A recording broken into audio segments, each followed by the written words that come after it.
heureux contribuables. Je propose qu'on appelle au retour de Roger Giquel sur TF1 car il nous manque. Parce que ça recommence. Comme il le disait déjà en 1976, la France a peur, la France connaît la panique. Oui, le gouvernement a fait la gaffe du siècle, il a remis en liberté Julien Coupat, le plus grand terroriste depuis Ravaillac. Et à peine sorti, qu'est-ce qu'il a fait, Julien? Il a recommencé ses forfaits en narguant la police.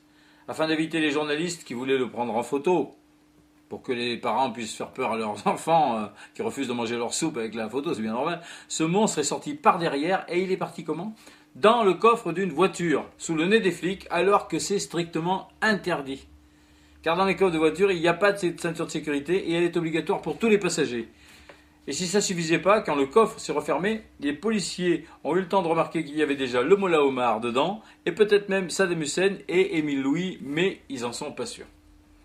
De toute façon, c'était trop tard, ils ont eu beau tirer sur le véhicule au lance-missile, le surpuissant Break 204 Peugeot diesel, piloté par une passionnariat, sa sœur ou sa tante, qui s'était entraînée à la conduite au milieu des embouteillages de Paris dans un camp taliban en Afghanistan, c'est pour vous dire quand même qu'elle assurait, eh bien elle avait déjà disparu dans un crissement de pneus en écrasant plusieurs moustiques sur son pare-brise, d'innocents moustiques dont le seul tort était de se trouver sur la route de ces dangereux assassins et qui laissent de nombreuses larves encore dans... Je fais un peu... excusez-moi. Enfin bref, dans l'œuf, quoi. Et qui va s'occuper de ces moustiques orphelins? Sûrement pas cette vermine de Coupat et ses complices qui sont déjà trop occupés à préparer d'autres crimes affreux, comme de faire des appels de phare aux automobilistes arrivant en face pour les prévenir d'un radar mobile, de rouler avec un seul feu stop qui marche, ou de téléphoner en conduisant. Il faut s'attendre au pire, et c'est pour ça que la France a peur.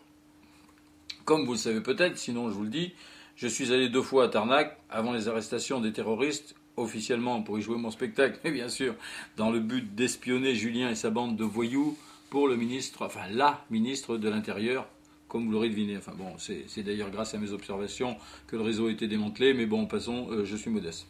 Je suis donc très bien placé pour savoir que la mafia de Tarnac fait régner la terreur dans la région et que je risque ma peau en dénonçant une deuxième fois ce dangereux malfaiteur. Je sais que j'ai pas intérêt à retourner dans ce village parce qu'ils sont tous terroristes là-dedans.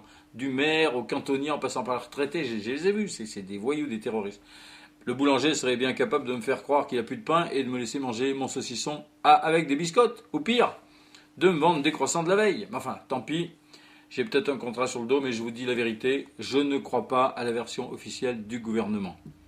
J'ai appelé Michel Alliot-Marie dans son club Sadomaso le lundi de la Pentecôte pour lui demander des explications. Merde, même, j'ai dit, tu me fais prendre des risques de dingue pour infiltrer l'épicerie de Tarnac. J'ai passé 2 mois planqué entre les boîtes de cassoulet et toi tu relâches un assassin. Mais t'es malade ou quoi, même, j'ai dit. Elle a posé son fouet 2 minutes et elle m'a raconté n'importe quoi, que le président lui aurait ordonné de relâcher Julien Coupat sous la pression de Gédimat, Batimat et Brico Dépôt, parce qu'à cause de la crise du bâtiment, plus personne n'achète du fer à béton aujourd'hui, qu'il faut absolument refaire du chiffre d'affaires parce que la CGT menace d'une grave abord. Tant pis s'il faut sacrifier quelques milliers de voyageurs du TGV, comme dit, l'économie d'abord, il n'y a qu'à demander à Bigard, ils ont fait pareil aux retraites santé, enfin n'importe quoi. Bon, alors moi, je gueule, j'ai dit Mimi, tu me prends pour une truffe, et là, elle fait un silence, et je l'ai entendu chuchoter quelque chose à quelqu'un dans le combiné, et c'est Nicolas qui a pris le combiné. Et il me dit, puisque t'es malin, pauvre con, profites-en donc pour annoncer dans ta Chraznik cette nouvelle mesure que je viens de décider moi-même. Dans les salles d'accouchement de Seine-Saint-Denis, on va faire passer les futures mères à travers un portique de sécurité pour repérer les nouveau-nés qui se préparent à sortir avec un stérilet à la main pour poignarder la sage-femme. Oh putain, j'ai dit. Et il me dit, en plus, t'as qu'à dire à tes copains des banlieues d'éviter de se reproduire pendant quelques années pour lutter contre la nouvelle mesure, pauvre con. Et ouh la vache.